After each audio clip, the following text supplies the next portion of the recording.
তাহলে আমরা কত চান্স, কত সুযোগ আমরা হাতছাড়া করছি।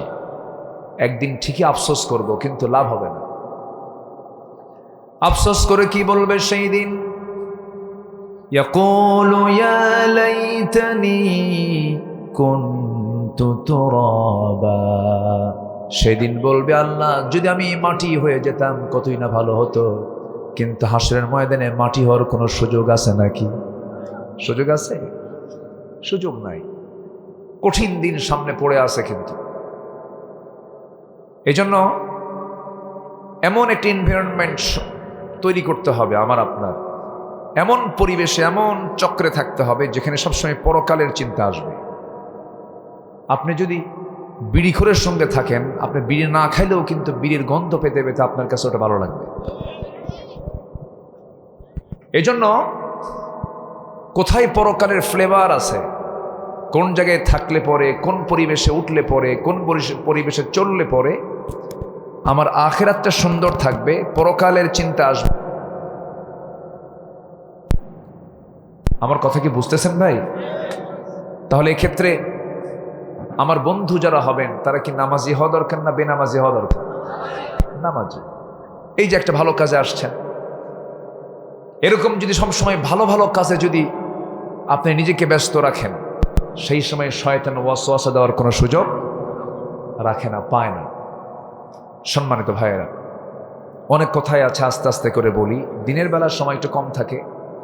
আমি ভাবছিলাম মনে হয় বয়ানটা আসরের আগেই শেষ হয়ে যাবে, কিন্তু এই এলাকায় তো আবার আপনাদের আসরের নামাজটা আপনারা একটু আগে পড়েন, আউয়াল ওয়াক্তে পড়া হয়, এটাও জায়েজ, কোনো সমস্যা নাই। আবার যারা পড়বে, এখনো আজান হয়তো হয়নি, 4:15 দিকে আজান হবে, তারাও পড়বেন। তাদের নামাজ কি ভিন্ন? আস্তে করে। তাদের নামাজ আর আমাদের নামাজের মধ্যে কোনো ভিন্নতা আছে নাকি? কোনো ভিন্নতা নেই।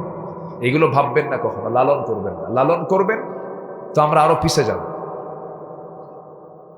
সমস্ত অনক্যের প্রাচীর সব ভেঙে ফেলতে হবে এখন। আস্তে কোন কেন? আমরা আহলে হাদিস বুঝি না, আমরা হানাফি বুঝি না, আমরা কোন দরবার বুঝি না, নূর বুঝি না, মাটি বুঝি না। আমরা বুঝি তাআলাউ ইলা কালিমাতিন সাওয়াইন বাইনানা ওয়া বাইনাকুম।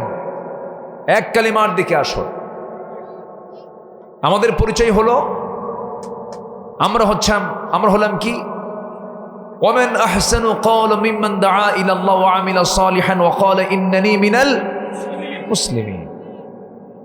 এই মানসিকতা নিয়ে আমাকে আপনাকে যদি আমরা যদি চলতে পারি, তাহলে সামনে কিছু আশা করা যায়। নচেত একটা বিজয় পাইছি, এটা বিজয় বলবো আমি, কারণ রক্ত তো কম যায়নি। রক্ত দেওয়া তো সহজ না। ফতুয়া দেওয়া যায়, চাপা মারা যায়, কিন্তু জান দেওয়া কিন্তু এত সহজ না। যত রক্ত লাগে দেব, প্রয়োজনে লোক পাঠাবো, আমি যাব না। এগুলো লোকই বেশি। হ্যাঁ, এই লোকই বেশি না। জীবন দেওয়া কিন্তু সহজ না। জীবন দিতে গেলে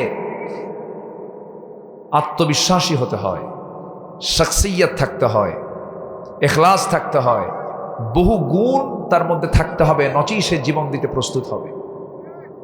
তাছাড়া এত সহজ না। আমি আবু সাঈদ মুগ্ধদের বিষয় নিয়ে আমি অনেক চিন্তা করেছি। যারা জীবনটা দিয়েছে, বলেন তো তাদের কি অবদান নাই ভাই? আস্তে কয়, অবদান আছে না নাই বলেন? হয়তো আজকে ওই পট না চেঞ্জ হলে আজকের এই মাহফিল হতোই না। কি মাহফিল হতো? মনে তো হয় না। মাহফিল তো করতেই দেয়নি আমাদের।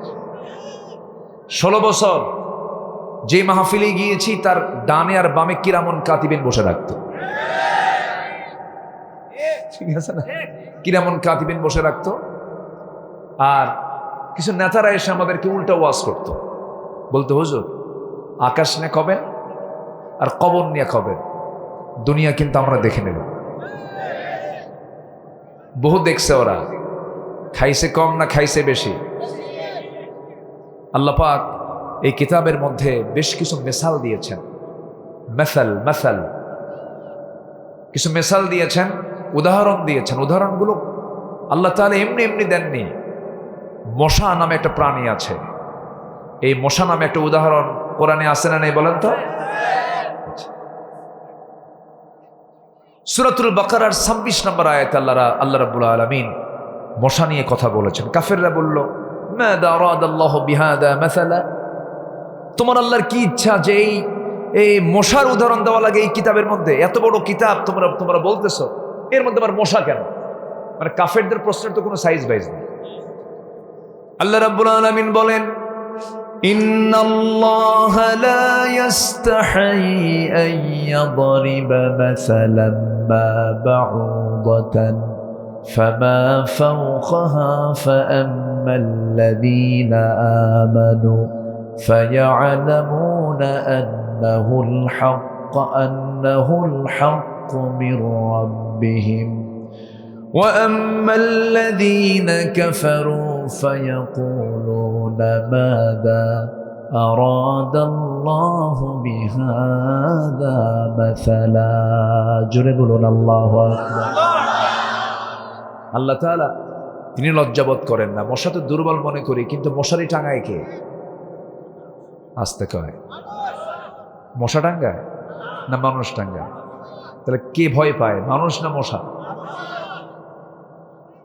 ভালো করে কে? মশাকে মানুষ ভয় পায় না মানুষ মশাকে ভয় পায়?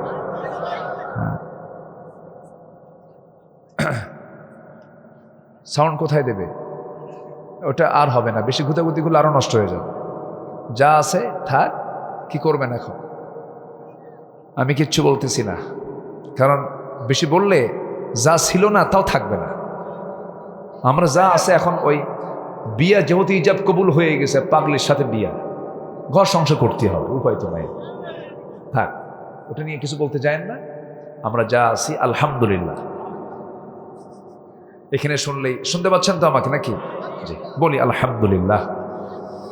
আমি তো খুব হতাশ হয়েছিলাম যে লোকগুলো কোথায়, কিন্তু আপনারা যে এরকম চালাক তা তো বুঝি নাই। একদম সময় মতো হাজির হয়ে গেছে না? জি আলহামদুলিল্লাহ। আল্লাহ তুমি এরকম সময় মতো নামাজে হাজির হওয়ার তৌফিক দাও। জোরে বলি আমিন।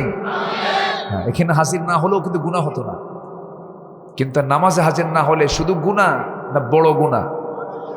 শুধু গুনাহ না মহাশাস্তি? মহাশাস্তি কে দিবেন? আল্লাহ দিবেন। তাহলে মশা ছোট প্রাণী হোক, কিন্তু মশারি কিন্তু আমরাই টাঙাই।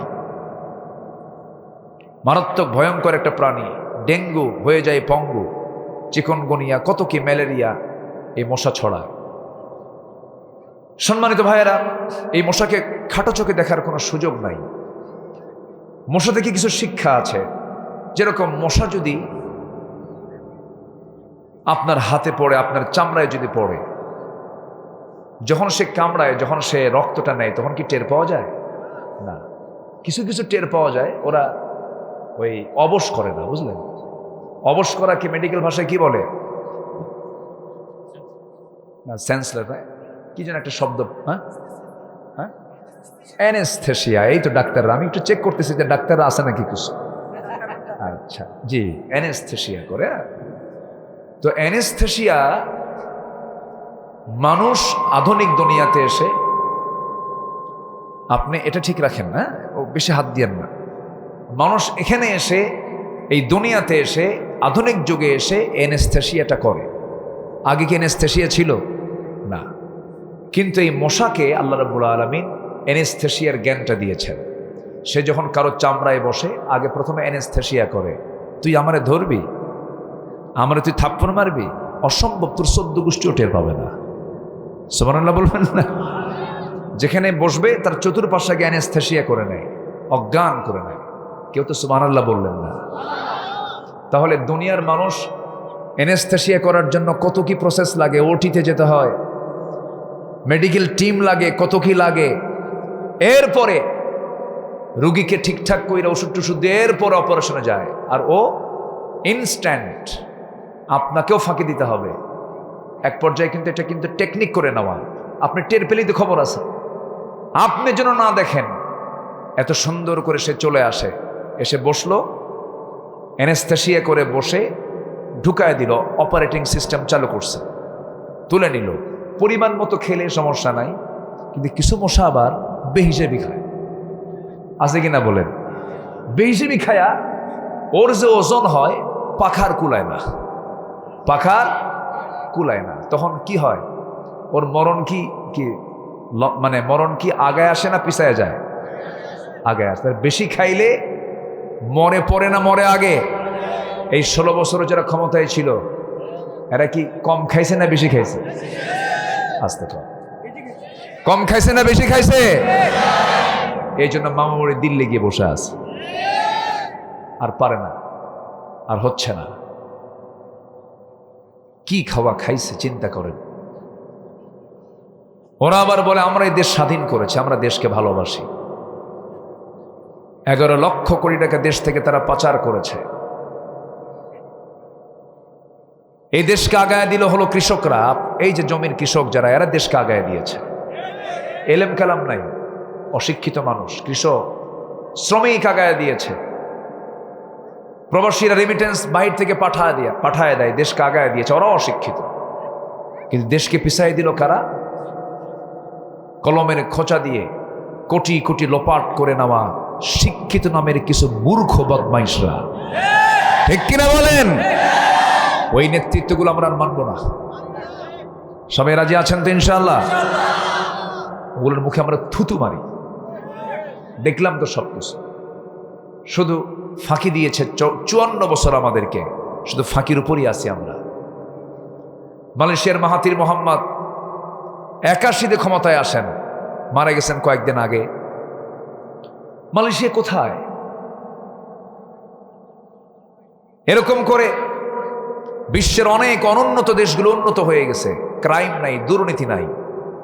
কিন্তু আমার দেশে যে নেতৃত্ব গড়ে উঠেছে, সেই নেতৃত্বের মধ্যে দুর্নীতির পরিমাণ সবচেয়ে কম না সবচেয়ে বেশি?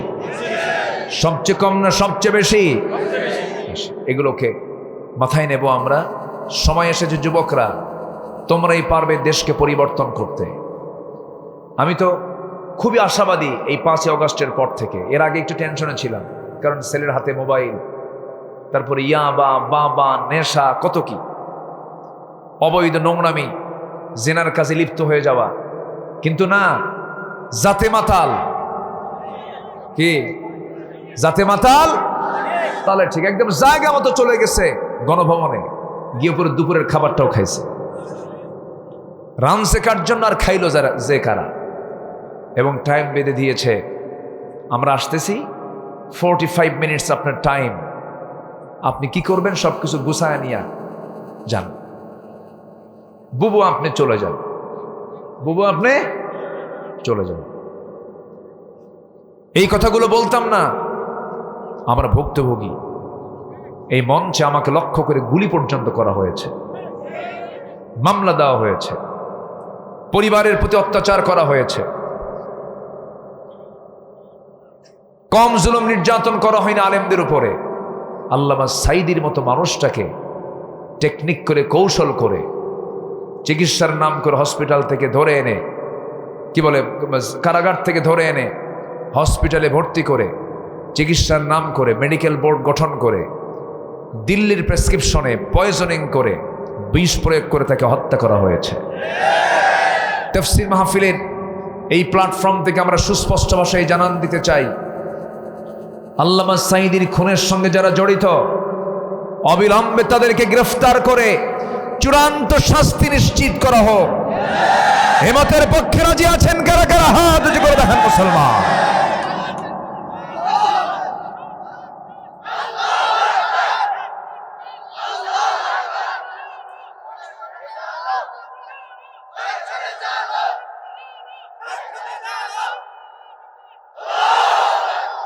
স্লোগান দিল কে খুঁজেই তো পাচ্ছি না। এত বড় সাহসী কই, আওয়াজ তো পাচ্ছি না। এই তো নাই, আপনাদের মধ্যে কেউ নাই? একটু সুন্দর করে দিবেন একটু স্লোগান, একটু দেন তো দেখি। কই ভালো, আরেকজন দেখি।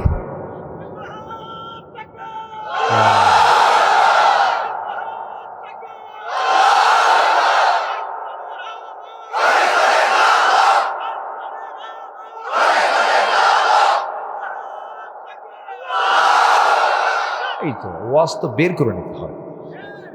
আপনি যদি চুপ থাকেন আমি কেমনে কব কথা? বলেন।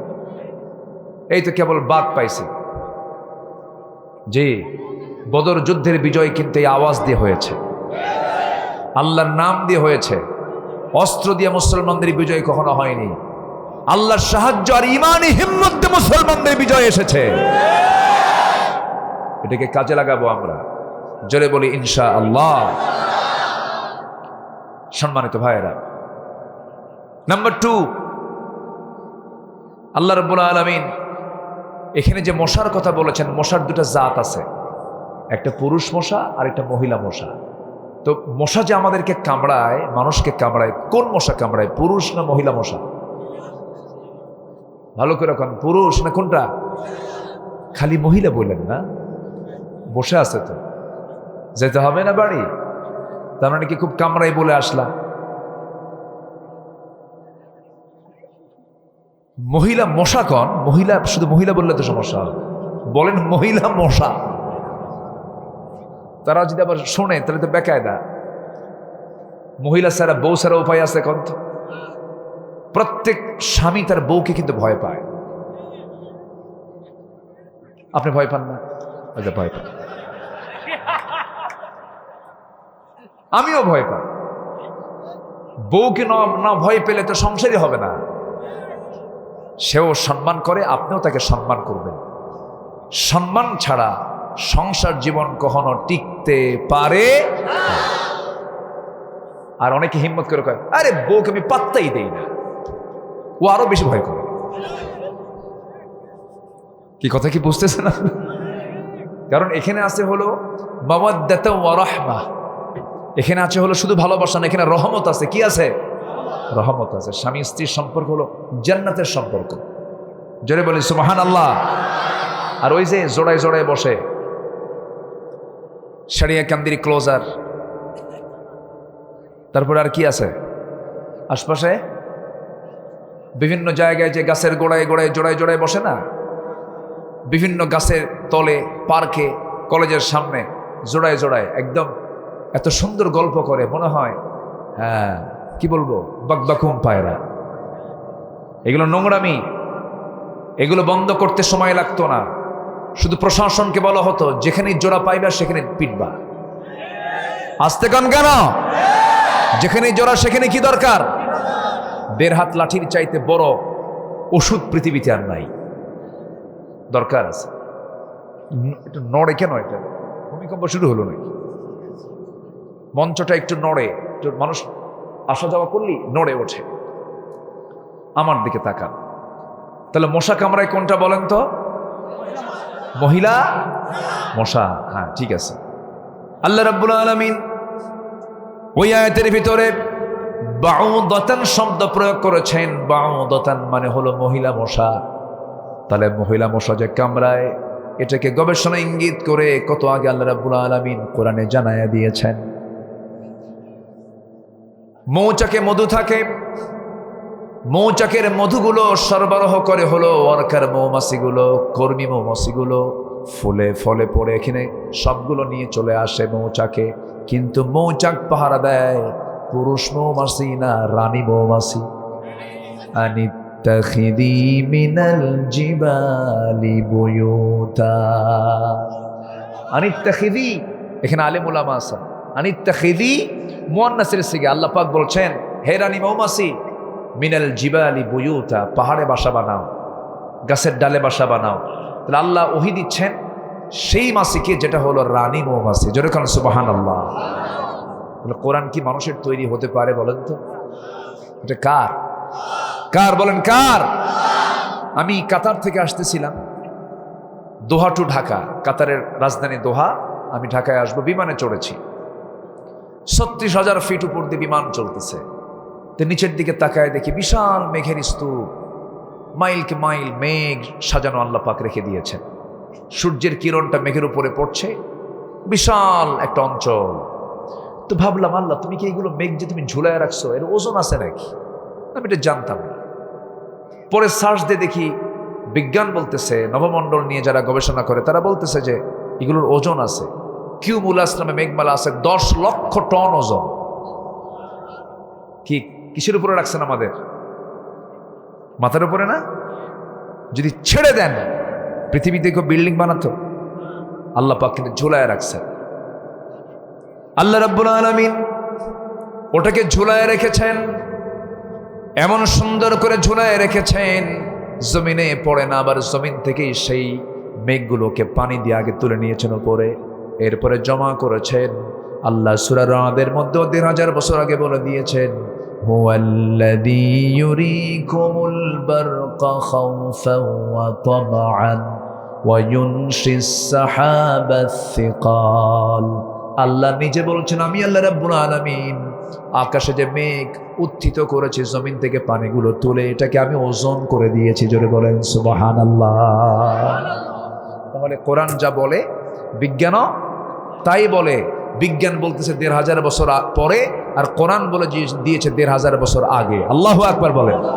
তাহলে কোরআনটাই হচ্ছে আপডেট। কোরআনটা কি আপডেট, এটা যা বলবে এটাই হচ্ছে রাইট। ইস্তি মশা কামড়ায় এবং সে কামড়টা দেয় শীতের রাতে, দেখবেন ঠান্ডার কারণে মশার উপদ্রব কম। আপনি লক্ষ্য করে দেখলেন কোথাও কোনো মশা নাই, কিন্তু আপনি যখন ঘুমাতে গেছেন মশারি ছাড়া, হঠাৎ করে একটা মশা এসে আপনার কানের কাছে এসে সারেগামা পাধানি আচ্ছা শুরু করে দিল, কিন্তু আপনি তাকে দেখলেন না, কিন্তু সে আপনাকে দেখলো কেমনে? বিজ্ঞান বলতেছে প্রত্যেকটা মশাকে আল্লাহ রাব্বুল আলামিন এমন সেন্সর দিয়েছেন, ৭৫ ফুট দূর থেকে টের পায় এখানে কোন সলিমুদ্দি শুয়ে আছে। কত ফুট দূর থেকে? ৭৫ ফুট দূর থেকে তার ঘ্রাণে আসে এখানে অমক সলিমুদ্দি শুয়ে আছে। আল্লাহু আকবার বলবেন না? আল্লাহু আকবার। মশাকে আল্লাহ পাক উদাহরণ এমনি দেননি, মশার মধ্যে আরো কিছু বৈশিষ্ট্য আছে। মশা যে ওই যে কানের কাছে এসে যে গান গায়, এটা কি মুখ দিয়ে কয় না, ওর পাখা যে আছে পাখাটা নড়ে। পাখাটা কি হয়? নড়ে। এই পাখাটা ঝাপটানি মারে যে, বিজ্ঞান বলতেছে, জুলজি বলতেছে, প্রত্যেক সেকেন্ডে একটা মশা তার পাখাকে নড়ায়। প্রত্যেক সেকেন্ডে, মিনিট কিন্তু নয়, প্রত্যেক সেকেন্ডে তার পাখা নড়াই হলো ৫০০ থেকে ৬০০ বার, যা আজ পর্যন্ত কোনো মেশিন আজ পর্যন্ত মশার মতো দ্রুত গতিতে এরকম নড়তে পারে এমন কোনো মেশিন পৃথিবীতে আবিষ্কার হয় নাই। জোরে বলি আল্লাহু আকবার। চিন্তা করুন। এরপরে নাম্বার ৪, এই মশার কামড়েই বিদায় নিছিল একজন কুখ্যাত কাফের। তার নাম কি? আল্লাহ কয়, তোরে বেশি কিছু দেব না, মশা দিলাম। যা, কি দিলাম? মশা পাঠায় দিলাম। মাকড়সা। আল্লাহ পাক একটা সূরা, ১১৪টা সূরা দিয়েছেন কোরআনে, এর মধ্যে একটা সূরা আছে মাকড়সা, সূরাতুল আনকাবুত। বলেন সূরাতুল আনকাবুত মানে হচ্ছে মাকড়সা। তাহলে এই মাকড়সার নামে সূরা কেন দিলেন? অবশ্যই মাকড়সার ভিতরে কিছু রহস্য আছে না নাই? আচ্ছা দেখেন, একটা ছোট্ট একটা রহস্য বলি, এগুলো আলোচনাগুলো সচরাচর পাবেন না, একটু কান লাগান। আমার বন্ধুগণ, আল্লাহ রাব্বুল আলামিন মাকড়সার নামে আল্লাহ রাব্বুল আলামিন একটা সূরা নাযিল করে দিয়েছেন। সেই সূরাতে কাফিরদের দৃষ্টান্ত দিতে গিয়ে মহান রাব্বুল আলামিন মাকড়সাকে টেনেছেন। আল্লাহ রাব্বুল আলামিন সুন্দর করে মাকড়সার ব্যাপারে তিনি বলছেন, মাসালুল লাযীনা ইত্তাখাযু মিন দুনিল্লাহি আউলিয়া কামাসালিল আনকাবুত। কাফিরদের দৃষ্টান্ত হলো, যারা আল্লাহকে বন্ধু না মনে করে অন্য কাউকে বন্ধু বানাবে, গার্ডিয়ান বানাবে, তাদের দৃষ্টান্ত হলো মাকড়সার বাসার মতো অথবা মাকড়সার জীবন প্রণালীর মতো। এখানে দুটা ব্যাখ্যা আসছে তাফসিরে, মাকড়সার বাসার মতো অথবা মাকড়সার জীবন প্রণালীর মতো। মাকড়সার বাসা সবচেয়ে মজবুত না দুর্বল? কার বাড়ির মধ্যে মাকড়সা বাসা বানায়? শুধু বাড়ি না, আমার ঘরের সামনেও, আমি যে ঘরে থেকে বেডরুমের মাথায় কোনায় কোনায় বাসা করে থাকে। আল্লাহ বলতেছেন, তুই এই বাসার দিকে চায় থাক। কত দুর্বল বাসা, ফোঁ দিলেই উড়ে যায়। এবং এই মাকড়সার মধ্যে কয়েকটা জাত আছে, বিভিন্ন জাতের মাকড়সা আছে, যেরকম ব্ল্যাক উইডো, রেড ব্যাক, এরকম বহু মাকড়সা আছে। এই সমস্ত মাকড়সার জীবন প্রণালী নিয়ে গবেষণা করে দেখা গেছে, স্বামী মাকড়সা এবং স্ত্রী মাকড়সা তারা যখন ইন্টারকোর্স করে ফেলে, যৌন মিলন যখন কমপ্লিট হয়ে যায়, স্ত্রী মাকড়সার মধ্যে একটা ক্ষুধার কাজ করে, প্রচণ্ড ক্ষুধার্ত সে হয়ে যায়। ক্ষুধাকে সহ্য করতে না পেরে প্রত্যেক স্ত্রী মাকড়সা তার স্বামী মাকড়সাকে কামড় মেরে ফেলে দেয়, খেয়ে ফেলে দেয়। এখন বলুন, যদি কোনো সংসারে স্ত্রী কর্তৃক যদি স্বামী যদি নিহত হয়, যেই পরিবারে স্ত্রীর স্বামীকে মার্ডার করে ফেলে, সেই সংসারটাকে সুখের না চরম দুঃখে। বলেন বলেন বলেন বলেন, শান্তি না অশান্তি? আল্লাহ বলছেন যারা আল্লাহকে বন্ধু না বানায় অন্য কাউকে বন্ধু বানাবে, তাদের লাইফ হচ্ছে মাকড়সার সংসার জীবনের মতো। চিন্তা করে দেখুন, কোরআন নাজিল হয়েছে কত আগে, এটাকে গবেষণা করে আজকে কোথায় নিয়ে এসেছে। কোরআন কত আপডেট, আল্লাহু আকবার বলেন। আর সলিমুদ্দি কলিমুদ্দি কিছু রাজনীতিবিদ কয় কোরআন আর রাজনীতি আলাদা। বেকুব যেন কোথাকার, এরকম বেকুব কিছু আছে না নাই? ইসলাম ও সুলতান ইখওয়ানি তাওয়ামান, রাষ্ট্র ক্ষমতা এবং ইসলাম হলো যমজ দুটি সন্তানের মতো। যেদিন থেকে এটাই পৃথক হয়েছে আমার দেশে, সেই দিন থেকেই স্বৈরাচারী শাসন শুরু হয়েছে। আমরা এগুলো দেখতে চাই না, আমরা সব কিছু দেখতে চাই কোরআন দিয়ে পরিচালিত হোক। কোরআন দিয়ে নামাজ চলবে, কোরআন দিয়ে ক্যান্টনমেন্ট চলবে, কোরআন দিয়ে নামাজ চলবে, কোরআন দিয়ে সচিবালয় চলবে। কোরআন বাংলার জমিনে কায়েম হোক, সবাইকে চান? এর জন্য যদি জানমাল দিতে হয়, সবাই রাজি আছেন? রাজি আছেন কারা কারা? হাত উঁচু করে দেখান মুসলমান।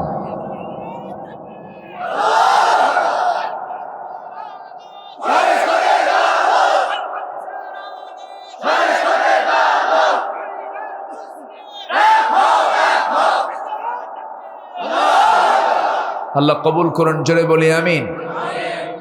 কষ্ট দিচ্ছি? অসুবিধা? কথা বোঝা যায়? আমি তো এত সুন্দর করে কথা বলতে পারি না। আপনাদের ভাষাগুলো অনেক সুন্দর, গাইবান্ধা, তারপরে রংপুর, ভাষাগুলো খুব সুন্দর, টান মেরে কথা বলেন তো, এটা মজা আছে। বলি আলহামদুলিল্লাহ, জোরে বলি আলহামদুলিল্লাহ। ভাষা সবই সুন্দর, যেটা মা থেকে শিখেছে সেই ভাষাই সুন্দর। বলি আলহামদুলিল্লাহ। নোয়াখালীকেও ছোট করার দরকার নাই, সিলেটকেও ছোট করার দরকার নেই, ওরা তো মা থেকে শিখেছে। সব ভাষাই সুন্দর, তবে নোয়াখালীর ভাষাটা আরো বেশি সুন্দর, তাই না? ওরা কঠিন টান মারে, শর্টে কথা বলে। তা আমি আজ থেকে প্রায় 20 বছর আগে নোয়াখালীর লক্ষ্মীপুর আমার একটা মাহফিল ছিল। আমাকে বলা হলো, হুজুর গোটা দেশেই তো চলেন, তো আরা তো নোয়াখালীর মানুষ, আরা তো আপনি একটু মেহরবানি করে উত্তরবঙ্গের এমন একটা বাক্য বলবেন, উত্তরবঙ্গের, যে আমরা তো দক্ষিণবঙ্গের মানুষ, উত্তরবঙ্গের এমন একটা বাক্য বলবেন যেটা আমরা বুঝবো না। অনেকক্ষণ চিন্তা ফিকির করে আমি ভাবলাম যে কি বলা যায়। চিন্তা ফিকির করে শেষে বগুড়া শহরের, বগুড়া, শিবগঞ্জ, ফাঁসিতলা, গোবিন্দগঞ্জ, সাঘাটা, সোনাতলা, এই বেল্টে যে ভাষাটা থাকে, আমি এই ভাষাকে রপ্ত করে একটা বাক্য মুখস্থ করে বললাম, দেখেন তো বোঝেন নাকি? আমি বললাম, কে রে তুই আলুতে আলু, ওয়াক্কেলি আলু। কি কমন পড়ছে? এলাকার সঙ্গে মিলছে? মিলছে একটু হলেও মিলছে, কিন্তু হয়তো পুরোপুরি মিলবে না, একটু কম বেশি হবে। তো উনি আমাকে বললেন, ভাই আপনি কি বললেন?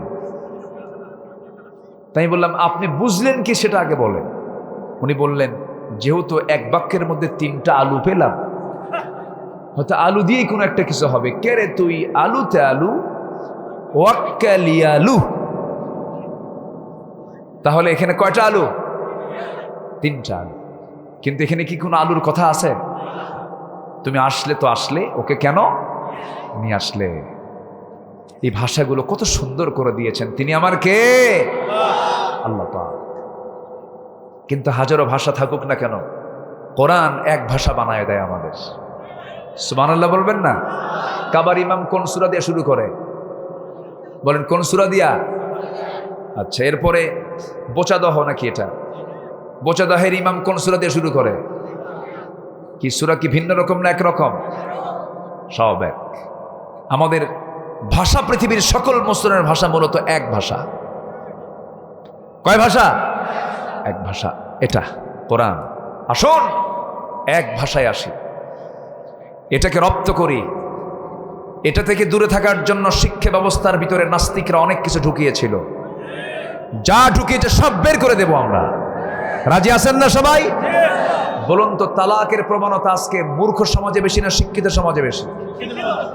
তাহলে শিক্ষার ফলাফল কি? সংসারে আগুন। শিক্ষার ফলাফল কি? সংসারে আগুন। তাহলে ওই শিক্ষার চাইতে মূর্খ থাকাই ভালো ছিল, সংসারই থাকে না। তাহলে যে শিক্ষার ফলাফলে সংসার টিকে না, অবশ্যই সেই শিক্ষার মধ্যে ত্রুটি আছে না নাই? নৈতিকতার ঘাটতি আছে না নাই? আমরা সামনে এমন বাংলাদেশ গড়তে চাই, ইঞ্জিনিয়ার হয়ে বের হবে, ডাক্তার হয়ে বের হবে, জজ হয়ে বের হবে, বিচারপতি হয়ে বের হবে, কিন্তু তার মুখে থাকবে আল্লাহর কালামের তেলাওয়াত। এটা সবার আগে থাকবে, এটা সবার আগে কম্পালসরি থাকবে। জোরে বলি ইনশাআল্লাহ। কষ্ট দিচ্ছি সবাইকে, বলি আলহামদুলিল্লাহ। পাশে হলো কামিল মাদ্রাসা। কামিল মাদ্রাসার একটা ফ্লেভার আছে না, আশেপাশে মাদ্রাসা বেশি থাকলে ওই এলাকায় আলেম বেশি থাকে। আলহামদুলিল্লাহ, এই গ্রামে অনেক আলেম ওলামা আছেন, প্রিন্সিপাল আছেন। ইবাদুর রহমান ওয়া ইবাদুর রহমান আল্লাযীনা ইয়ামশুনা আলাল আরদি হাওনা। কোথায়? ও, উনি মারা গেছেন। আল্লাহ আল্লাহ আল্লাহ আল্লাহ, তুমি তার কবরটাকে জান্নাতের টুকরা বানায় দাও। মুফতি বেলাল বিন নওয়াব কি আছেন? ও, উনি চলে গেছেন না, কিন্তু মহিমাগঞ্জ ছিলেন, খুব ভালো আলেম ছিলেন, খুব ভালো আলেম। কিন্তু বলি আলহামদুলিল্লাহ, খুব বড় মাপের তিনি। আমি ওনাকে চিনি তো, আমি তো ওনাকে চিনতেছি না, অবশ্যই তো বড় আলেম। আলহামদুলিল্লাহ আলহামদুলিল্লাহ। আল্লাহ, তুমি মহিমাগঞ্জের এই মহিমা মানে কি সুন্দর না? হ্যাঁ, তোমার মহিমা, তোমার গুণগান, তোমার প্রশংসা এরকম। আল্লাহ, তুমি এই এলাকার সকল ঘরে ঘরে ইসলামের আলোটা পৌঁছিয়ে দাও। জোরে বলি আমিন। এখন কথা হলো, এখানে আসা ফরজ না মসজিদে যাওয়া ফরজ? সবাই কি যাবেন? নামাজ পড়বেন সবাই? সবচেয়ে বুকটা ফাটে কোন জায়গায় জানেন? খুব মন খারাপ হয়, নামাজ পড়ে না জাতি, বুঝলেন? নামাজ পড়ে না। মাত্র 5% নামাজি আমার দেশে, মাত্র 5% মানুষ নামাজ পড়ে, আর এত বিড়ি খায়। এই ভুল কইলাম নাকি? আমি গবেষণা করতেছি, মানে জাস্ট একটা আমাদের মুসলমানদের যে দশা, ভাত খাওয়া তার জন্য অপশনাল, কিন্তু বিড়ি খাওয়া ফরজ আইন। একবেলা যদি ভাত নাও হয়, নো কমপ্লেইন, বিড়ি থাকতেই হবে। মরে যাচ্ছে, ছেলে জহুরুলকে ডাক দিচ্ছে, ছেলে জহুরুল এইদিকে আয়, মরি যখন যাচ্ছি রে, কলকিটা নিয়ে আয়, টানটা দিয়েই মরি। এই কথা কি বুঝতেছেন আপনারা? এই হচ্ছে দুনিয়া আমাদের। না, দুনিয়া কো মজা লেলো না, মজার জায়গাটা নয়। আমরা মার পেট থেকে যখন দুনিয়াতে এসে পড়েছি, আমাদের প্রথম ভাষাটা হলো হাসা না কাঁদা? বলেন, হাসি না কান্না? কেঁদেছি, কিন্তু আমি কেঁদেছি, আমার পাশের জন সব হেসেছে। আবার দুনিয়া থেকে যখন বিদায় নেব, হাসি মুখে বিদায় নেব, কারণ আল্লাহর সামনে তো মন খারাপ করে যাওয়া যাবে না। পৃথিবীর মানুষ কি করবে? কাঁদবে। এই পৃথিবী মূলত কাঁদার জায়গা, আমরা কাঁদবো। আপনি জানেন, আপনার কান্নার পুরস্কার পৃথিবীর কেউ দিতে পারবে না, কেউ দেবে না।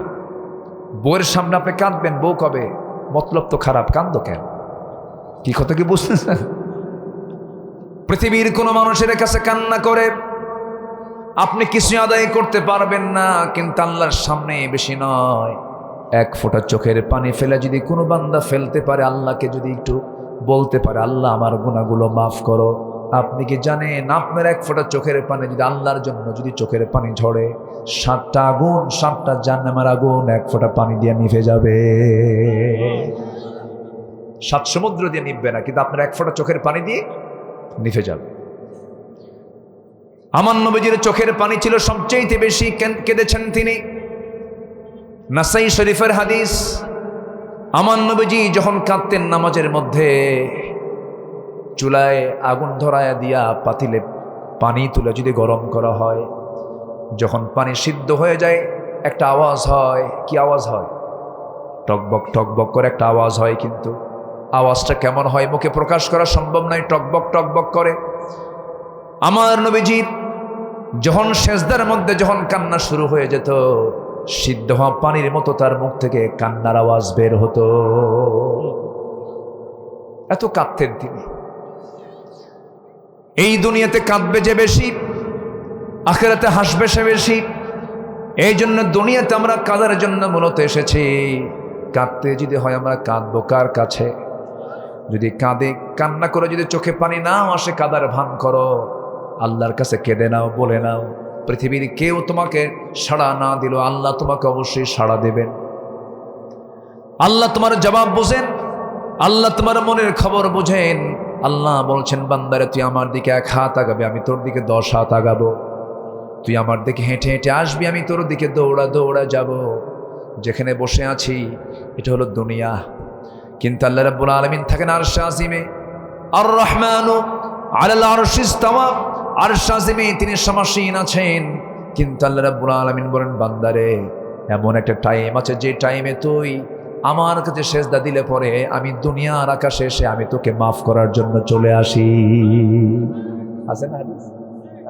একদম সহিহ হাদিস, ফিস সামাঈদ দুনিয়া আলা মিন মুস্তাগফিরিন ফাগফিরালা। আল্লাহ তাআলা কয় আকাশের মালিক? একটু জোরে বলতে হবে কিন্তু। আকাশ কি একটা? কয়টা বলেন? কোরআন বলে দিচ্ছে, কোরআন সাবআ সামাওয়াত, সাবআ সামাওয়াত, সাবআউন মানে হলো 7, সামাওয়াত মানে হলো আকাশ সমূহ। 7টা আকাশের মালিক তিনি, এক আকাশ না। এই 7 আকাশের উপরে হলো আরশ আজিম। আল্লাহ পাক প্রত্যেক রাত্রিতে আমাকে মাফ করার জন্য 6 আকাশ পেরে এই প্রথম আকাশে আসে। এই সেই কথা না, কিন্তু আমাকে মাফ করার জন্য শুধু আসেন। আমরা যেখানে বসে আছি এটা দুনিয়া।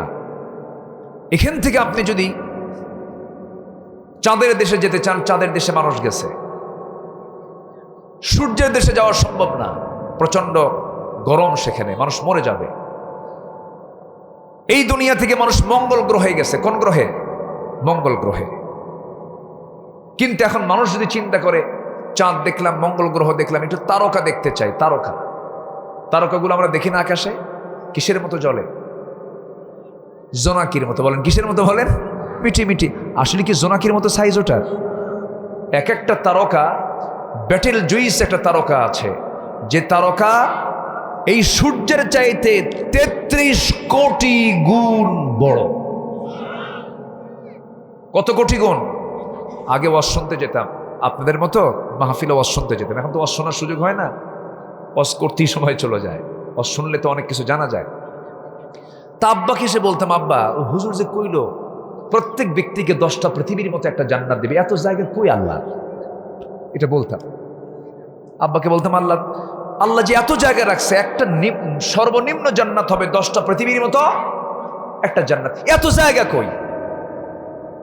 তা আব্বা হাসতো।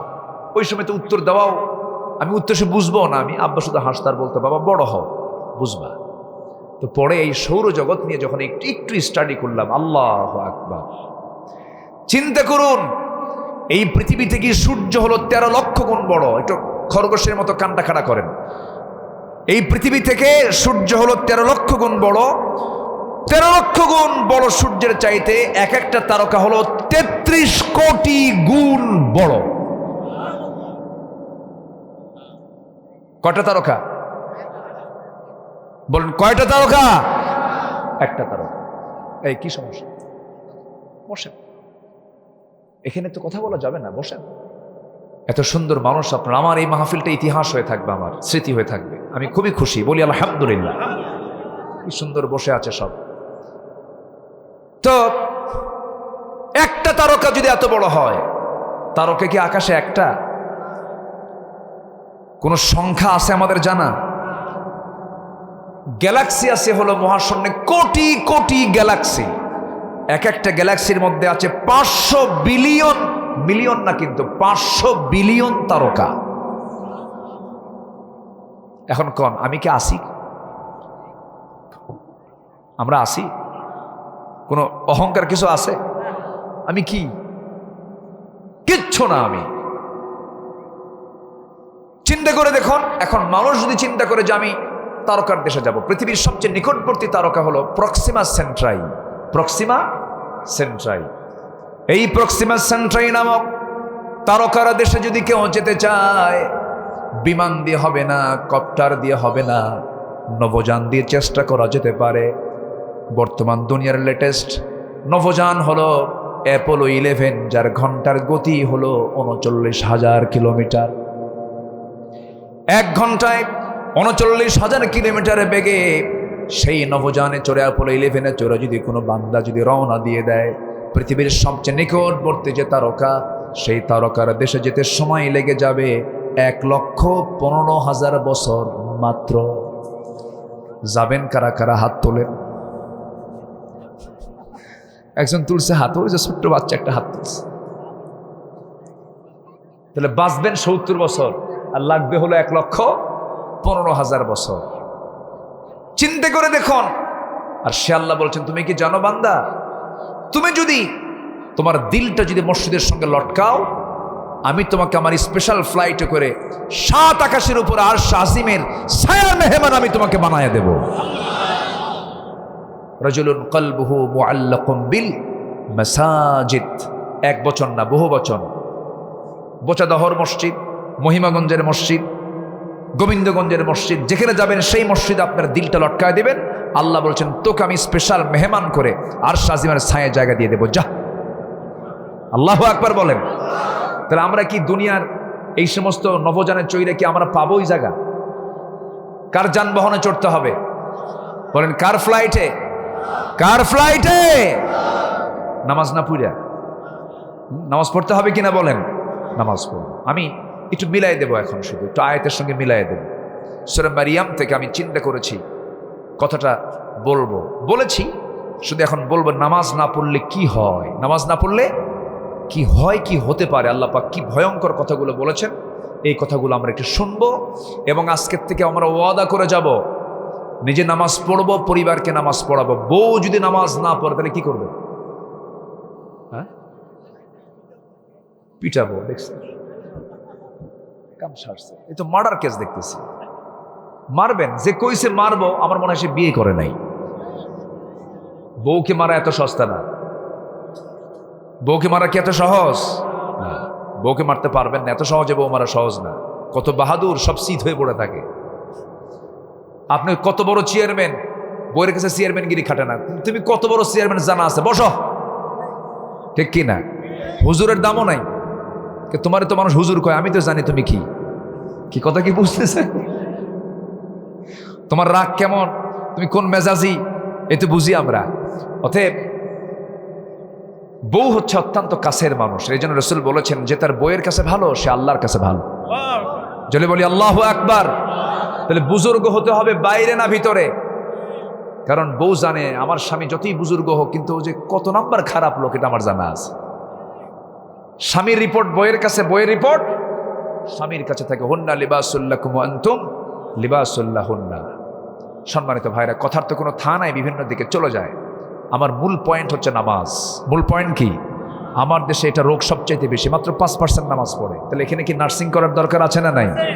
এখানে যারা বসে আছেন, আমার বক্তব্য শুধু শুনতে আসছেন না আমল করার জন্য আসছেন? বলেন বলেন বলেন, কিসের জন্য?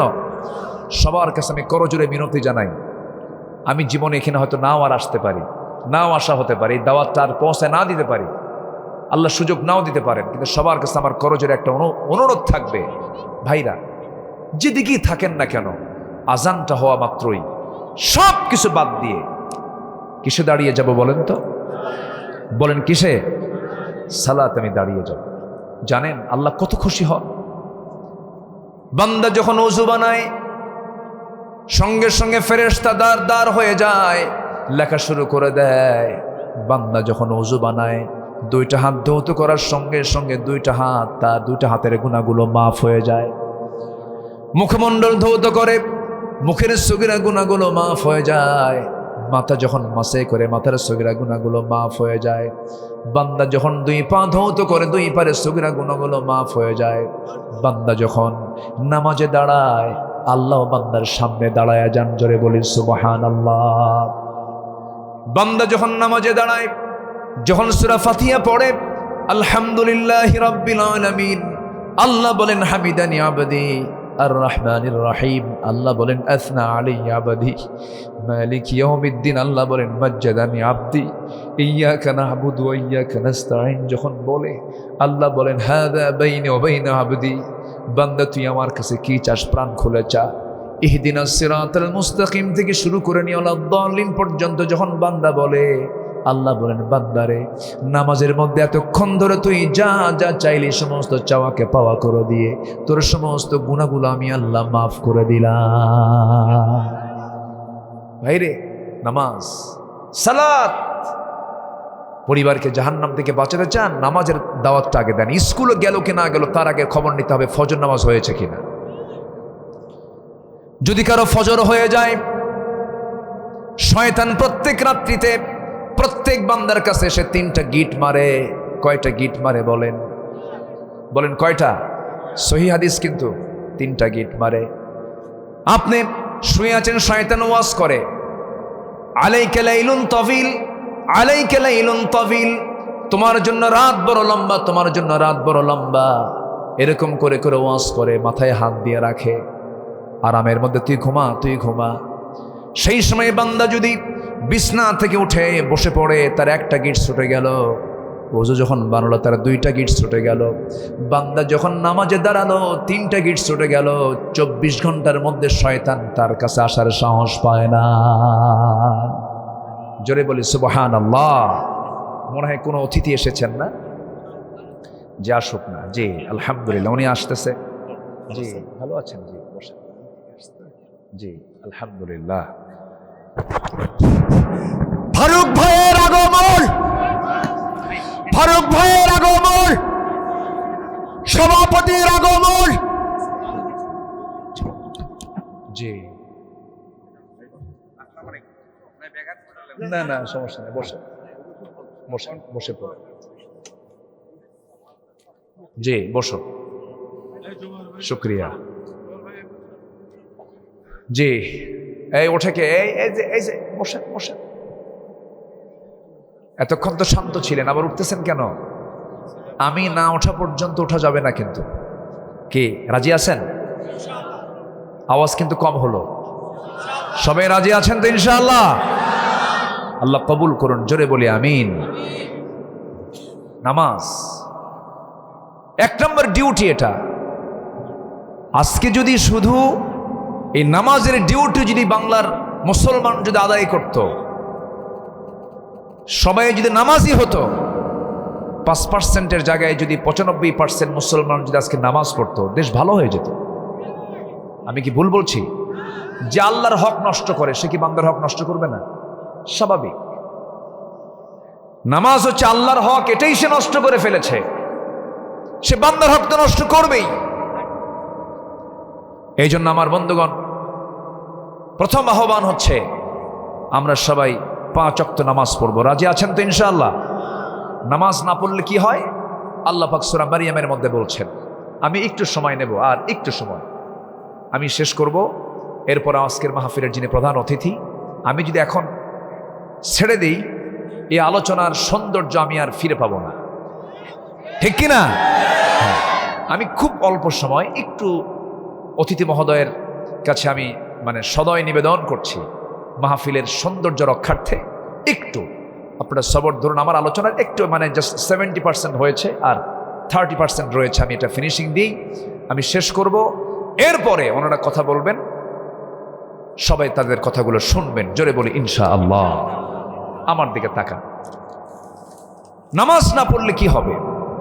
আল্লাহ রাব্বুল আলামিন সূরা মারিয়ামের 59 নম্বর আয়াতে বলছেন, ফাখালাফা মিন বা'দিহিম খালফুন আদাউস সালাতা ওয়াত্তাবাউশ শাহাওয়াত ফাসাউফা ইয়ালকাউনা গায়্যা। এই দুনিয়ার জীবনে যারা নামাজকে যারা নষ্ট করে ফেলবে, আল্লাহ রাব্বুল আলামিন কি পরিমাণ রেগে গেছেন এই আয়াতের মধ্যে। রেগে গিয়ে খেপে গিয়ে বলছেন, অচিরে আমি তাদেরকে শুধু জাহান্নাম নয়, জাহান্নামের গর্তের মধ্যে আমি তাদেরকে ফেলে দেব, ঢোকায় ফেলবো। এই দুনিয়ার জিন্দেগিতে যারা জেল খেটেছেন, জেলের মধ্যে আরেকটা জেল, সেটা হলো সেল। ঠিক না? গেছেন তো? যাওয়া তো হয়েছে, কারণ না গেলে তার উপায় নাই। আমিও গেছি ভাই, হ্যাঁ, সেলেও ছিলেন উনি। না গেলে হয়? এমন 16 বছর কাটছে আমাদের, মঞ্চ থেকে গ্রেফতার করা হয়েছে, বক্তারা কথা বলবে, কথা বলতে দেয়নি ওরা, এমন দৌড় মারছে, গাছের গোড়ায় নড়া দিছে, মামু বাড়ি দিল্লি গিয়ে পড়ছে সব। সম্মানিত ভাইয়েরা, সম্মানিত বন্ধুগণ, এই তো না না, একটু না, প্লিজ প্লিজ প্লিজ। আমি তো অডিয়েন্স বুঝতেছি, অডিয়েন্স বুঝে নেতৃত্ব দেওয়ার জন্য এটাও একটা বড় একটা গুণ, কিন্তু অডিয়েন্স বুঝতে হবে, ঠিক কি না? আমি বললেও হবে না তো, আমি বললেও হবে না, এজন্য হ্যাঁ ওটা নেবে না, একটু যেন ওনার প্রতিও খুশি থাকেন, আমার প্রতি যেন খুশি থাকেন আপনারা। আমি চেক অ্যান্ড ব্যালেন্স করছি। শুরুতে আসলে আমি কোনো ছিল না, শেষের দিকে এই জন্য একটু ভাই প্লিজ, আফওয়ান। জি জি, আলহামদুলিল্লাহ, হ্যাঁ জি ঠিক আছে, জি বলি আলহামদুলিল্লাহ। সম্মানিত ভাইয়েরা, জি সম্মানিত বন্ধুগণ, তাহলে আল্লাহ রাব্বুল আলামিন বলছেন আমি তাকে শুধু জাহান্নাম নয়, জাহান্নামের মধ্যে গাই নামক গর্তের মধ্যে আমি তাকে ঢুকাবো, শুধু জেল নয় সেলের মধ্যে ঢুকাবো। কি নষ্ট করলে? জোরে খান। তাহলে আল্লাহর কাছে সবচাইতে বড় অপরাধ কোনটা বলেন? নামাজ ছেড়ে। তাহলে আমার দেশে সবচেয়ে বড় অপরাধ কোনটা হচ্ছে? মসজিদ কমিটির সভাপতি যদি বেনামাজি হয়, যদি সুদখোর হয়, যদি চরিত্রহীন লম্পট হয়, মসজিদ কমিটির ওই পদে থাকার কোন অধিকার তার নাই। ঘাড় ধাক্কা মেরে এখন বের করে দেওয়ার সময় এসেছে, বের করে দিবেন, কোন কমিটিতে ওদের স্থান নাই। কোরআনকে বলবেন, কোরআন তুমি বলো মসজিদ কমিটির দায়িত্ব কারা পালন করবে? কোরআন বলে দিচ্ছে 3টা কন্ডিশন থাকলে সে মসজিদ কমিটির সদস্য হবে। 1 নাম্বার সে হবে নামাজি। 1 নাম্বার কি হবে? নামাজি। বেনামাজি কিসের মসজিদ কমিটিতে থাকবে? কি যৌক্তিক না অযৌক্তিক? যৌক্তিক কথা। এতদিন ছিল জোর করে কমিটি দখল করতে করতে মসজিদ কমিটিও দখল করছে। কেন এগুলো করেছে তারা? সম্মানিত ভাইয়েরা, এরপর নামাজ গাই নামক গর্তের মধ্যে শুধু বেনামাজি কি ঢুকাবেন না, গাই নামক গর্তের মধ্যে আল্লাহ রাব্বুল আলামিন আরো 7 শ্রেণীকে ঢুকাবেন। তাফসীরে কুরতুবীর মধ্যে এসেছে। কাদেরকে ঢুকাবেন? যারা জেনাকার। নাম্বার 2 হলো যারা মদ্যপান করেছে। নাম্বার 3 হলো যারা সুদখোর। নাম্বার 4 হলো যে সন্তান পিতামাতার অবাধ্য সন্তান। নাম্বার 5 হলো যে মিথ্যা সাক্ষী দিয়েছে। নাম্বার 6 হলো যে নারী অপর পুরুষের সঙ্গে যৌন সঙ্গম করে অবৈধ সন্তান পেটে ধারণ করে ফাঁকি দেওয়ার চেষ্টা করেছে। এই সমস্ত বান্দাগুলোকে আল্লাহ রাব্বুল আলামিন জাহান্নামের গাই নামক গর্তের মধ্যে ঢুকাবেন। ইমাম কুরতুবী তার তাফসীরের মধ্যে লিখেছেন। আমার ভাইয়েরা, তাহলে এই যে বড় বড় অপরাধগুলো আজকের সমাজে মনে হয় নাই? আসতে বলবেন না, আছে না নাই? এই অপরাধগুলো আমাদের জীবন থেকে আমরা মুছে ফেলবো। জোরে বলি ইনশাআল্লাহ, আর জোরে বলি ইনশাআল্লাহ। এই কোরআন দিয়ে জিরো হিরো হয়ে গেছে, জিরো হিরো হয়ে গেছে। ওমর কি ছিলেন? জিরো ছিলেন না? ওই লোকটা কাকে মারতে গেছিলেন সবাই তো জানেন আপনারা। রাসূলকে মারতে গিয়ে কি শুনলেন? কি শুনলেন? এই যে আপনারা কোরআন শুনতে আসছেন, এরকম তিনি কোরআন শুনলেন তার বোনের কণ্ঠে, তার ভগ্নিপতির কণ্ঠে কোরআন শুনলেন। কোরআন শুনে দিলটা গলে গেছে। বলেন, এটা কি শুনলাম আমি? আমাকে কালেমা পড়ায় দাও। রাসূলকে মারতে যাওয়া লোকটা কোরআন শুনে আল্লাহওয়ালা হয়ে গেল। ওই যুগের মানুষ এত খারাপ ছিল যে, ওই যুগের মানুষ এত নোংরা ছিল, নিজের মাকে বিয়ে করত, নিজের মাকে। বাপ সৎ মা তালাক দিছে, পরের দিন ছেলে বিয়ে করে নিয়ে চলে আসছে। যা, এত নোংরা। কাবার চতুর্দিকে ওরা উলঙ্গ হয়ে তোয়াফ করত। যেরকম নাউজুবিল্লাহ। মেয়ে সন্তান হলো, কেন মেয়ে সন্তান হলো? মেয়ে সন্তানকে জীবন্ত পুঁতে হত্যা করত বাপরা। এত জঘন্য পাশবিক লোক ছিল ওই যুগের মানুষ। আমার নবীর সামনে এক সাহাবী কান্দে। রাসূল বলেন, তুমি কান্দো কেন? ইসলাম গ্রহণ করে কি ঠকছো তুমি? নাউজুব। কিসের জন্য কান্দো? ঘুম হয় না কেন? পেরেশানি কেন? খুন করছে কারে? নিজের মেয়েকে। কখন? জাহিলি যুগে। রসুল বলেন তুমি কেমনে মারছো একটু বলো তো। রসুল আবার দীর্ঘ সময় ধরে শুনতেন কথা সবার, সুখ দুঃখের গল্পগুলো তিনি শুনতেন মনোযোগ দিয়ে। এটা নেতৃত্বের একটা গুণ, কিন্তু নেতারা কম কথা বলবেন আর জনগণ বেশি কথা বলবে। আর কিছু নেতা আছে শুধু নেতা কয়, জনগণ শোনার সময় নেই, এরকম আছে না? নাই। আমার রসুল ছিলেন, তিনি শুনতেন এবং বলতেন, শুনতেন এবং বলতেন। আল্লাহু আকবার বলেন। সাহাবীর সামনে বসে গেলেন, বসে বলতেছে হুজুর নিজের হাতে নিজের মেয়েকে খুন করেছে। কেমনে? আমি জানতাম না যে আমার মেয়ে হয়েছে 6 বছর আগে। আমি বললাম তুমি তোমার মার বাড়িতে যাও, সন্তান ছেলে হলে নিয়ে আসবে, মেয়ের সন্তান হলে পরে মেরে ফেলবা। আমাকে বললো মরা হয়েছে, কিন্তু সন্তানটা জীবিত মেয়ে, আমার চোখের আড়ালে বড় করে অন্যের বাড়িতে এটা ধীরে ধীরে বড় করে 6 বছর পর একদিন হঠাৎ আমার সামনে পড়লো। আমি চট করে ধরলাম, আমার মতো চোখ, আমার মতো হাত পা ধরে নিয়ে আমি স্ত্রীর সামনে দাঁড়ায় বললাম সত্যি করে বলো এটা কার? ওর বডি ল্যাঙ্গুয়েজ দেখি যায়, হ্যাঁ বলেই ফেললো এক পর্যায়ে এটা আমাদের সন্তান। আমি বুঝতে দিলাম না হুজুর, আমি ঠান্ডা মাথার খুনি হয়ে গেলাম। আমি রোমান্টিক আচরণ করলাম, মেয়েটা গলে গেল, মেয়েটা কোলে চলে আসলো, আদর করলাম, স্নেহ দিলাম। মেয়েটাকে বললাম মা রে, আগামীকালকে তোমাকে নানির বাড়ি নিয়ে যাব। এই কথা বলে রওনা করলাম। রওনা করে মাঝ পথে রাস্তা একটু ঘুরে দিয়া জঙ্গলের দিকে রওনা করলাম। মেয়েটা বলছে বাবা তুমি যাবে নানির বাড়ি, এদিকে কেন? কিচ্ছু বললাম না। জঙ্গল পার হয়ে গেছি, মেয়েটার মুখ শুকনা হুজুর। সামনে গিয়ে সামনে একটা ফাঁকা জায়গা পেলাম, কোদাল দিয়ে গর্ত খনন শুরু করে দিলাম। গর্ত খনন করতে করতে মেয়েটা বারবার বলে বাবা নানির বাড়ি কখন যাবে? কিচ্ছু বললাম না। গর্ত খনন যখন চলতেছিল হুজুর, দুপুরবেলা ঘাম জড়তেছে শরীর থেকে, মেয়েটা গামছা দিয়ে আমার ঘামগুলো বারবার মুছে মুছে দেয় এবং আমার মুখের ভিতরে, বাড়ির ভিতরে বালুগুলো ঢুকে যায়, মাটিগুলো ছিটকে এসে পড়ে। ছোট্ট ছোট্ট হাত দিয়ে খিলাল করে করে সেই মাটিগুলো আমার সাফ করে দেয়, দাড়িগুলো সাফ করে দেয়। আমাকে বলে বাবা নানির বাড়ি কখন যাবে? কিচ্ছু বললাম না। গর্ত খনন শেষ হয়ে যাওয়ার পর মেয়েটাকে বললাম মা দেখো তো গর্ত খনন কেমন হয়েছে। মেয়েটা আস্তে করে মুচকি হাসি মেরে উকি মেরে দিয়া গর্তের কাছে গিয়ে উকি মেরে দেখতে লাগলো। আমি পিছন দিকে চলে আসলাম। হুজুর দিলের ভিতরে মায়া কাজ করলো না, পাষাণ হৃদয়। পিছন দিক থেকে এত জোরে ধাক্কা মারলাম, এক ধাক্কায় গর্তের মধ্যে পড়ে গেছে। চিত হয়ে দুটো হাত এক জায়গায় করে বলছে বাবা বুঝতে পেরেছে আমার বাবার কথাই, আমার মার কথাই সত্য হয়েছে, তুমি আমাকে আজকে মারার জন্য আনছো।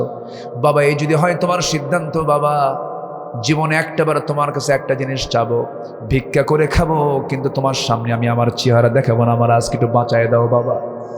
বাঁচার জন্য এত আকুতি, দিল গলল না, দিলটা নরম হলো না। হাতের মধ্যে পাথর নিয়ে এত জোরে একটা আঘাত করলাম, তার কলজায় গিয়ে লাগলো। ফিঙ্কি দিয়ে রক্ত বের হওয়া শুরু হয়ে গেল। নিজের হাতে নিজের মেয়েটাকে পাথর চাপা দিয়া, মাটি চাপা দিয়ে জনমের মতো দুনিয়া থেকে বিদায় করে দিলাম।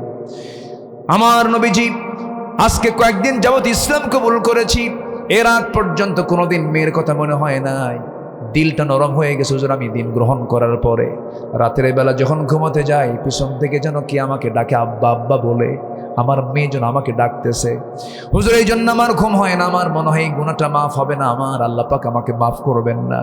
রাসূল বলছেন সাহাবীরা দিন গ্রহণ করার ফলে আল্লাহ রাব্বুল আলামিন এই তোমার সন্তান হত্যার গুনাহ তোমার জীবন থেকে সাফ করে দিয়েছেন। জোরে বলে সুবহানাল্লাহ। সেই মানুষগুলো যদি কোরআনের ছোঁয়া পেয়ে যদি আল্লাহওয়ালা হয়ে যায়, আবু বকর হয়ে যায়, ওমর হয়ে যায়, ওসমান হয়ে যায়, আলী হয়ে যায়, আজকের সমাজে কোরআনকে যদি আমরা মানতে পারি, এই সমাজ থেকেও আবু বকর বের হতে পারে কিনা বলেন, ওমর বের হতে পারে কিনা বলেন। আল্লাহ তুমি ওমর আবু বকরের মতো চরিত্রবান মানুষ আমার দেশে পয়দা করে দাও। জোরে বলি আমিন, আরো জোরে আমিন। সম্মানিত ভাইয়েরা, খুব খুশি হলাম এতক্ষণ ধরে বসে আছেন, আরো খুশি হব যদি শেষ পর্যন্ত আপনারা থাকেন। থাকতে রাজি আছেন তো ইনশাআল্লাহ? একটু কথা আছে, সেটা হলো